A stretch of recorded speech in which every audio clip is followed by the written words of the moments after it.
घमंडी राजा की कहानी। एक बार की बात है, एक राज्य था जिस पर एक अत्याचारी राजा का शासन था।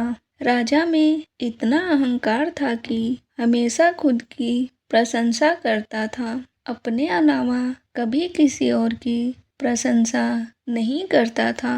एक बार उसके राज्य में एक साधु आए। साधु की प्रशंसा कुछ ही दिनों में पूरे राज्य में फैल गया। वह बहुत ही दयालु और बुद्धिमान था।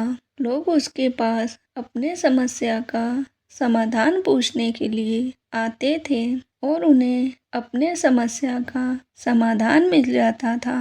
जल्द ही साधु की यह खबर राजा के पास पहुंच गई। राजा ने उसे ईश्वर की और राज्य में लोगों के बीच उसे बदनाम करने का फैसला किया। राजा ने एक योजना के बारे में सोचा।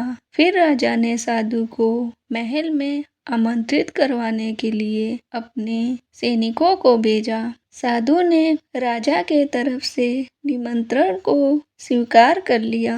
निर्धारित दिन पर साधु मुस्कुराते हुए महल में आया। राजा ने साधु का स्वागत किया। फिर राजा ने साधु से कहा, हमने आपके ज्ञान के बारे में लोगों से बहुत सुन रखा है और इसीलिए आज हमने खुद आपको अपने महल में आमंत्रित किया है। राजा ने कहा, मैं आपसे कुछ सवाल पूछूंगा। जवाब में साधु मुस्कुराते हुए अपना सर हिलाया। राजा के हाथ में काले कपड़ों का एक थैली थी। फिर राजा साधु से सवाल किया, बताओ मेरे हाथ में क्या है? साधु ने उत्तर दिया, महाराज आप उस थैली के अंदर एक पंछी को पकड़े हुए हैं। राजा थोड़ा हैरान हुआ, फिर भी शांति से जवाब दिया, हाँ तुम सही कह रहे हो। अब बताओ मेरे हाथ में पंछी जिंदा है या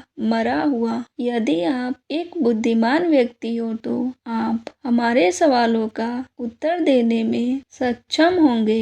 राजा ने यह टिप्पणी की। राजा अपने मन ही मन एक योजना बनाई। अगर साधु कहता है कि पंछी जीवित है तो वह पंछी की गर्दन दबाकर उसे मार देगा और सभी लोगों को यह एक मरा हुआ पंछी दिखाएगा। और यदि वह कहता है कि यह एक मरा हुआ पंछी है तो राजा पंछी को जीवित रखेगा और सभी को दिखाएगा कि यह जीवित है। राजा ने सोचा कि साधु चाहे जो भी उत्तर दे, राजा के लिए उसका जीत ही निश्चित होगा। साधु ने उत्तर दिया, यह आपके हाथ में है, आप खुद यह तय कर सकते हैं यह पंछी जीवित है या फिर मृत्यु है। इस तरह हम अपने जीवन को जो पद देते हैं वह हमारे अपने हाथों में है। अपनी पसंद और प्रयासों से हम यह तय कर सकते हैं कि हमें अपने जीवन का